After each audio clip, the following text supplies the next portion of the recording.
Señor Ray, usted fue parte de Alianza País. ¿Qué lo llevó a romper con el gobierno del presidente Rafael Correa? Nosotros en el 2006 apoyamos la candidatura de Rafael Correa cuando la segunda vuelta era entre Noboa y él. Y lo que estaba atrás era un proyecto de transformación que era la construcción de una salida en democracia y sin violencia, que era la Asamblea Nacional Constituyente frente a la crisis que venía acumulada del pasado. Eso se sostuvo y ese proyecto se lo llevó a cabo en la Asamblea Constituyente. Luego, al pasar de los años y sobre todo el punto de inflexión fuerte fue el de la consulta popular, cuando el Ejecutivo sostuvo que había que meter en las manos de la justicia. Nosotros decíamos, no podemos volver a repetir lo que se hizo antes y lo que significó la Pichicorte, la intervención de Febres Cordero también en la Suprema en su momento, y cada gobierno tenía un buen justificativo para volver a entrar y afectar la independencia judicial. Nosotros decíamos, eso no es ser coherente y lo que necesitas es generar fortalecimiento de esa independencia judicial y llevar adelante los postulados constitucionales en ese sentido. Por eso nosotros decimos, no le vamos a meter las manos de la justicia, y ese fue el punto de inflexión en el acuerdo que teníamos con Usted País. fue parte precisamente de la Asamblea Constituyente, de la nueva Constitución de Montecristi. Ahora que la ve en perspectiva, ¿cuáles han sido sus aciertos y cuáles han sido los temas que están todavía en la parte de los pendientes?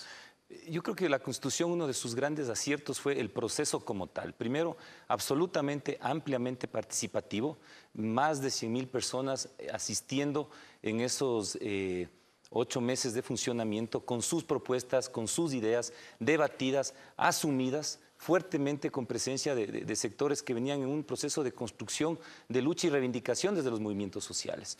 Además, otro de sus aciertos es que esa Constitución, luego de exactamente 22 años, o cerca de 20 años, o por decirlo menos. En 1990 el movimiento indígena dijo, hay que construir el Estado plurinacional. En 1998 se reconocen los derechos colectivos y 10 años después de eso se declara plurinacional al Estado ecuatoriano en esa Constitución. Y esa Constitución construye un régimen garantista de derechos humanos y fomenta una idea que me parece muy interesante, de una relación distinta entre mercado, sociedad, naturaleza y Estado.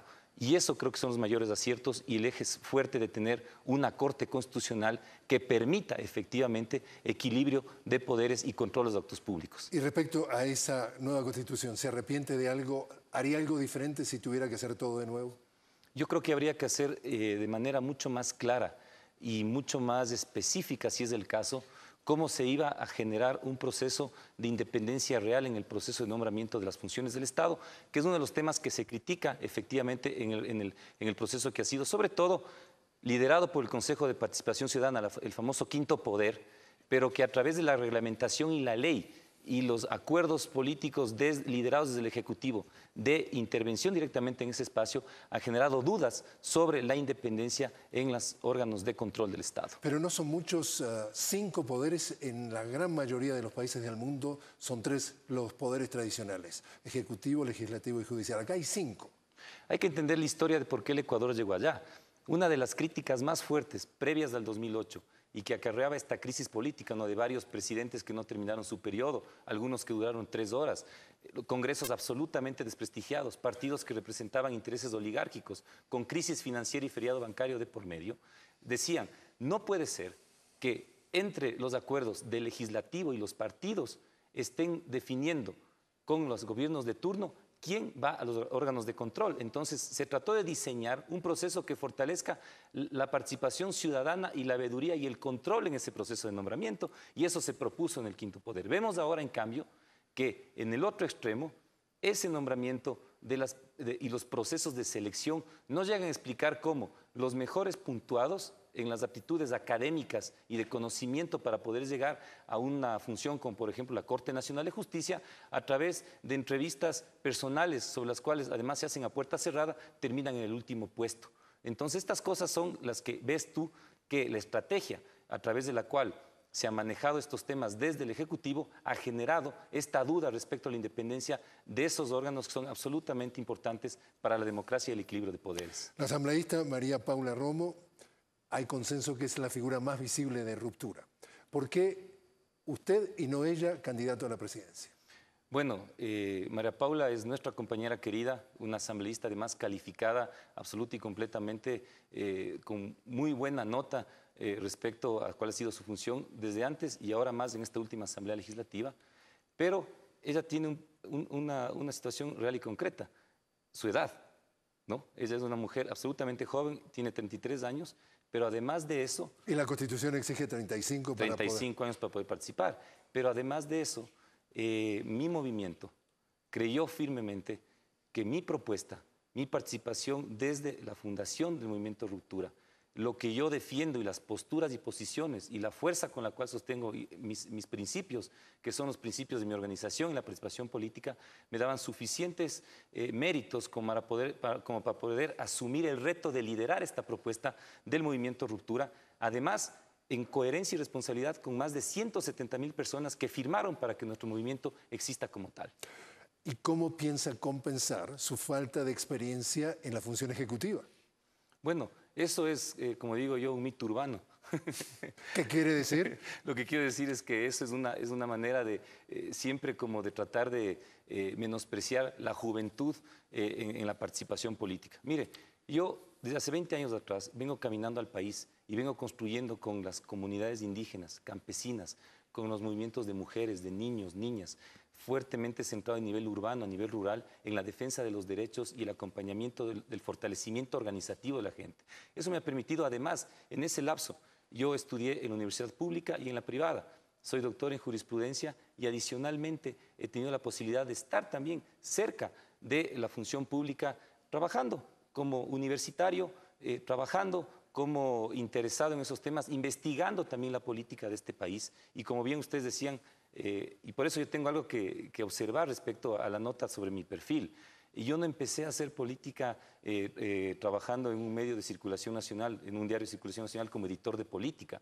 Yo empecé mucho antes trabajando con la gente. Yo creo que trabajar en derechos humanos, fortalecer el proceso organizativo es hacer política. Ahora estoy en otra etapa de ese compromiso, que es devolverle a la ciudadanía lo que he aprendido durante estos años de función pública y también de trabajo con la gente. Entonces, el tema de la experiencia creo que está ahí. Mi trayectoria además me permite, por ese conocimiento, tener una visión ampliamente democrática sobre el sentido de una construcción de unidad en lo diverso que creo que el Ecuador necesita.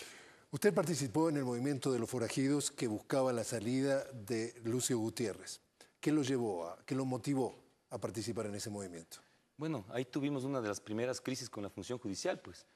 El otro día yo leía en el diario El Universo un titular que decía que Lucio Gutiérrez va a llamar a un consenso para reformar la justicia. Entonces yo respondo y digo... Si fuera presidente, claro. Claro, si fuera presidente. Yo digo, pero si ya el consenso ya lo logró. Partido Sociedad Patriótica, PRIAN, Partido Relocista Ecuatoriano, 22 independientes y además el Movimiento Popular Democrático acordaron en una madrugada meterle las manos a la justicia bajo el principio de que, y eso lo vimos, del retorno del economista Alberto Dajic, del retorno de Gustavo Noboa y del retorno también de Abdalá Bucaram. Y hoy hay una lectura, por lo menos de algunos analistas, que ese fue el principio del fin de Lucio Gutiérrez. Sin lugar a dudas. Él ahora no lo quiere aceptar, pero fue activo participante de ese proceso. Por lo tanto, ese momento fue un punto de inflexión en el que había que tener una postura clara para evitar efectivamente la concentración de poder dentro de un proceso que estaba burlando absolutamente la independencia de una función que es absolutamente importante para la vida de la gente. Y esa fue, desde ahí construimos nosotros la necesidad de romper las prácticas políticas del pasado, porque eso era repetir lo que ya se venía haciendo 25 años desde 1978 en el retorno democrático, donde se fue generando un proceso en que los partidos políticos fueron absolutamente cooptados por los intereses oligárquicos de este país. ¿Y hoy? Este momento... de manera paradójica, ¿no? Fue este mismo gobierno, por eso repito las razones de la intervención en la Pichicorte, el que pidió amnistía para Noboa, ¿no es cierto?, el que pidió amnistía para Dajic, y adicionalmente hay un candidato del partido, bueno, que no fue candidato del Partido Socialista Ecuatoriano, el caso del señor Bucaram, que sigue insistiendo que no le han cumplido un acuerdo. Entonces, esas paradojas de la vida política del Ecuador no las comprendemos y por eso creemos que hay que ser coherente y absolutamente. Cuando uno dice no hay que meter las manos a la justicia, hay que sostener eso. Y por esa razón, si estuvimos en contra de lo que sucedió en aquel momento, no podíamos aupar lo que iba a suceder, aunque le den el espacio de legitimidad. Salió a las calles en ese momento con el movimiento de los forajidos. ¿Volvería a salir a las calles? Y en ese sentido, si fuera el caso, ¿con qué motivación? Bueno, yo creo que, como dice la propia Declaración de los Derechos Humanos, es el derecho de los pueblos de resistir la opresión siempre es una razón para que el pueblo se organice y reclame mejores días y mejores posibilidades de dignidad para la gente. Siempre hay esa posibilidad, pero además yo creo que la libertad de expresión, y es muy importante, la libertad de expresión no solamente se agota en los medios de comunicación, es un ejercicio de la democracia y la cotidianidad. La democracia vive del conflicto. Es necesario para transformar las cosas y hay momentos que son duros y por eso hay momentos que hay que estar en los medios de comunicación y momentos que estar en la calle y otros que estar discutiendo en los espacios institucionales de representación. Pero todos son espacios democráticos y un gobierno democrático tiene que entender que eso le hace bien a la democracia y tiene que garantizar esa organización social y no criminalizar la protesta. Usted me dice que ha estudiado Derecho y usted y yo sabemos que el derecho de uno termina cuando empieza el derecho ajeno.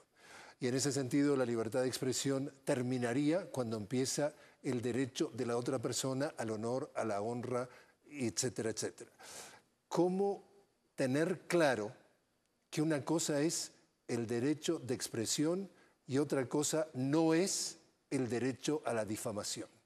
Bueno, con una legislación clara que establezca los límites y los parámetros en donde esa discusión democrática tiene que hacerse. Estamos clarísimos, uno vive en sociedad con estos límites.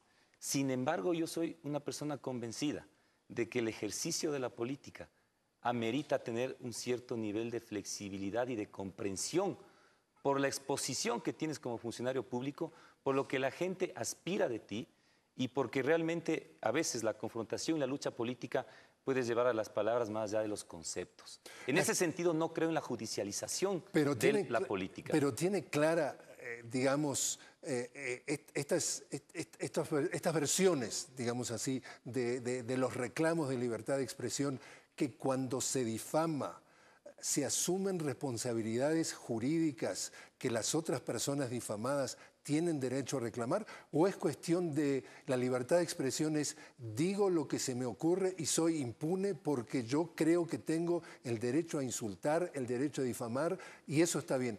¿Hay conciencia de que de alguna forma hay responsabilidades cuando uno puede atacar la reputación, la fama, el prestigio de una persona, o es el libre albedrío esto? No, claro que hay límites. Pero ¿se practica hoy en día? ¿Usted lo siente que la libertad de expresiones funciona bien o viene con viento de cola y ya se pasó de la raya y ahora la libertad de expresión empieza en un área gris con la libertad de difamación?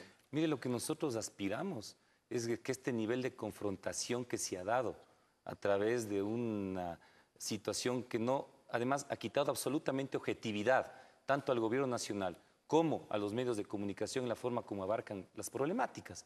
No permite ni siquiera tener un espacio de discusión equilibrada, porque no importa lo que diga el uno o el otro, todo es tomado como una situación de agresión. Por lo tanto, eso le hace mal a la gente, que no tiene objetividad en el acceso a esa información. Por eso mismo estamos en el punto exacto donde todo este aprendizaje democrático, nosotros entre comillas decimos, pero este aprendizaje de lo que ha venido sucediendo nos debe llevar con claridad a tener un sistema de regulación que limite también los excesos del poder en la comprensión y en las sensibilidades de ese debate político, del poder de todos, y también de aquellos sectores de ejercicio de responsabilidad. Yo creo que un buen periodismo, su labor exacta es informar, mediar, confrontar fuentes y sustentar en información clara de su investigación los titulares que pone. Ese es un buen trabajo. Por parte del gobierno, nosotros que tenemos que tener ministros informando todos los días y funcionarios públicos en los medios de comunicación, públicos o privados, rindiendo cuentas. 500.000 funcionarios públicos que existen en el país. ¿Usted cree que los ministros y el presidente de la República, un presidente de la República tiene todos los ojos para poder ver qué es lo que pasa? Los medios de comunicación te ayudan a ver eso. El caso de Pedro, deberían ayudar. Sí, deberían ayudar. El caso de Pedro Delgado para mí es el ejemplo reciente típico. Se lo defendió con actos de homenaje, con actos solidarios, porque se pensó que era una agresión adicional de la prensa. Cuando ya no se pudo tapar el sol con un dedo, el propio gobierno nacional tuvo que irse para atrás. Sin embargo, fue una investigación de un medio de comunicación el que ha permitido conocer las irregularidades alrededor del título de él. Todavía falta por investigar otras cosas más. La otra cara de la moneda. Tuvimos oportunidad de entrevistar precisamente sentado en su mismo lugar. Quizás es la silla presidencial, próximamente la suya. Ya nomás, que así sea. Entonces, el señor Correa argumenta el homenaje fue en otra época, en otro momento histórico que no tiene nada que ver con el tema de la denuncia del título. O sea, que de alguna forma tratan de poner el homenaje con el título cuando en realidad el tema del título no estaba todavía en discusión. Simplemente le comento la otra cara de la moneda para que el televidente pueda escuchar las dos campanas. Esa es la posición del presidente Correa. La sociedad ve otra cosa. La sociedad ve que todavía hay muchas explicaciones que hay que tener de por qué alguien sin garantías y por qué tiene los contactos necesarios, entre otras cosas, con este señor, como es el caso del señor Dusac, tiene la posibilidad de acceder a $800.000 de préstamo cuando un agricultor promedio le piden vida, obra y milagros, ¿no es cierto?, de él y de todas las generaciones previas para acceder a un crédito de no más de $1.000 o $2.000. Déjeme hacerle esta pregunta que usted conoce mejor que nadie. ¿Este país empezó en el 2007 o este tipo de irregularidades históricamente se han dado y en niveles mucho más graves y mucho más agudos? Y le pregunto a usted, ¿esto se denunciaba y preocupaba a la opinión pública de la misma manera que preocupan estos casos puntuales o han cambiado los parámetros? No. El tema de fondo aquí significa de que habíamos generado un proceso, como el de la Asamblea Constituyente, para demostrar en la práctica que las cosas podían hacerse de manera distinta. No importa qué fue lo que pasó antes. ¿Por qué no importa? Porque, sin embargo, lo que estamos haciendo es el momento exacto y el compromiso con la gente de hacer las cosas de manera distinta. El planteamiento de este gobierno fue el de las manos limpias. Por lo tanto, este gobierno es el que más debería enfrentar, no homenajear, ser firme, informar, transparentar, abrir la información y no generar espíritus de cuerpo malentendidos. Peor aún con los familiares del presidente. Yo, en una entrevista en el Diario Expreso, cuando todavía estábamos dentro de Alianza País, se me preguntó sobre los contratos del hermano del presidente. El señor Fabricio. Del señor Fabricio Correa. Yo en ese momento lo dije con claridad y solicité que la familia del presidente Correa se mantenga al margen de la gestión. Eso lo hicimos hace 2 o 3 años. Y ahora volvemos a tener problemas vinculados directamente a esta circunstancia. Por lo tanto, es el momento que ya pongamos un tope, porque la oferta al pueblo ecuatoriano fue hacer las cosas de manera distinta y esa es la rendición de cuentas que estamos exigiendo en este momento y lo hacemos desde las urnas, participando políticamente, sin insultar, sin difamar, simplemente preguntando y siendo firmes en nuestra postura. Señor Norman Ray, lo invito a hacer una pequeña pausa. Muchas gracias. A ustedes. Enseguida regresamos y al volver estaremos hablando de algunas de las principales propuestas del señor Norman Ray. Ya volvemos.